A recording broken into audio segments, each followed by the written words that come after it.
महोदय, प्रायः मैंने उन गहरे खजानों में गोते लगाए हैं जिनमें बीते जमानों के विचार, सपने और अनुभव दबे पड़े थे, लेकिन भाग्य और स्थिति ने मिलकर षड्यंत्र किया और मुझे उस सुंदर और सुनियमित जिंदगी से खींचकर देश के इतने अनपढ़ लोगों के बीच ला पटका।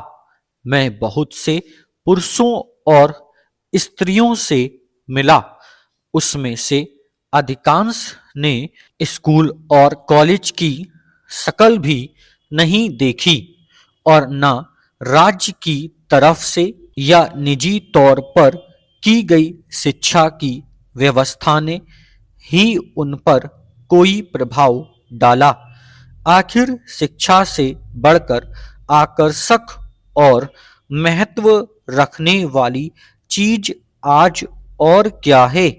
लड़ाइयों से जूझती इस दुनिया में दुख भरे हैं, झगड़े हैं और हजारों समस्याएं हैं जो हमें सता रही हैं। ऐसे समय में उचित शिक्षा के अलावा और किससे हम शांति पा सकते हैं और कैसे इन समस्याओं का हल निकाल सकते हैं? मुझ जैसे अनाड़ी आदमी के लिए जटिल प्रश्नों पर यहाँ चर्चा करना कहाँ संभव होगा।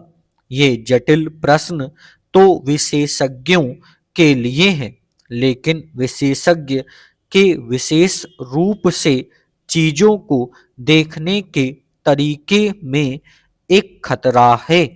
हो सकता है कि चीजों को देखने में उचित दृष्टिकोण उसका न रहे और सामूहिक रूप से वह जिंदगी को देखना भूल जाए। इस खतरे के खिलाफ इंतजाम करना होगा, खास तौर से इस समय में जबकि जिंदगी की नींव को ही चुनौती दी जा रही है और वह झगड़े में पड़ी है। शिक्षा के पीछे आपका ध्येय और उद्देश्य क्या है? जरूर ही आप बढ़ती पीढ़ी को जिंदगी के लिए तैयार करते हैं, पर आप जिंदगी को किस सांचे में ढालना चाहते हैं? क्योंकि अगर उस सांचे की साफ तस्वीर आपके दिमाग में नहीं होगी तो जो शिक्षा आप देंगे वह दिखावटी और दोषपूर्ण होगी। उद्देश्य भी उसमें कुछ ना होंगे और आपकी समस्याएं और कठिनाइयां बढ़ती ही जाएंगी। यह इस बात संसार में स्पष्ट है कि यही वायुमंडल हमारी बहुत सी मुसीबतों का कारण है। बहुत समय से शिक्षा का आदर्श आदमी की प्रगति करना रहा है। जरूरी तौर पर यही आदर्श रहना चाहिए, क्योंकि बिना आदमी की प्रगति के सामाजिक प्रगति नहीं हो सकती। लेकिन आज आदमी की वह चिंता भी जनसाधारण को सामने रखकर करनी चाहिए, नहीं तो शिक्षित आदमी अशिक्षित जनसमूह में खो जाएंगे और किसी भी हालत में क्या यह मुनासिब है? महोदय, इंसान के दृष्टिकोण में भी एक महत्वपूर्ण प्रश्न का हमें मुकाबला करना है। क्या एक अकेला इंसान दुर्लभ मौकों को छोड़कर वास्तव में आगे बढ़ सकता है?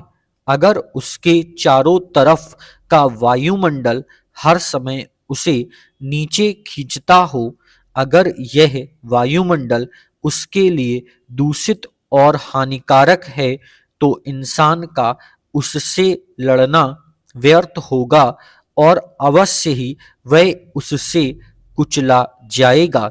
यह वायुमंडल क्या है? उसमें वे पैतृक विचार, दुराग्रह और संदेह शामिल हैं जो दिमाग पर बांग लगा देते हैं और इस बदलती दुनिया में प्रगति और परिवर्तन को रोकते हैं। ये राजनैतिक स्थितियां हैं जो अकेले इंसान और इंसानों के समूह को ऊपर से लादी गई गुलामी में रखती हैं और इस तरह उनकी आत्मा को भूखा मार डालती हैं और उनकी भावना को कुचल देती हैं। सबसे अधिक आर्थिक स्थितियों का दबाव है, वे जनता को मौका देने से इनकार करती हैं। हमारे चारों तरफ दुराग्रह और संदेह की जटिलता और राजनैतिक तथा आर्थिक स्थितियों का वायुमंडल फैला है जिसके पंजे में हम फंसे हैं। आज की शिक्षा प्रणाली सारे नामवर गुण सिखा सकती है, लेकिन जिंदगी और ही कुछ लिखती है और जिंदगी की आवाज कहीं ऊंची और तेज है। सहकारी प्रयत्न के लाभ आप बता सकते हैं, लेकिन हमारे आर्थिक ढांचे का आधार गला काटने वाली प्रतिस्पर्धा पर है और एक आदमी दूसरे को मारकर ऊपर उठना चाहता है जो अपने प्रतिद्वंद्वियों को पछाड़ने में और कुचल डालने में सफल होता है उसी को चमकदार इनाम मिलता है। क्या इसमें कोई अचरज है कि हमारे युवक उस चमकीले इनाम की ओर खिंचे और दावा करें कि लाभ के इच्छुक इस समाज में उस इनाम का पाना सबसे अधिक वांछनीय गुण है।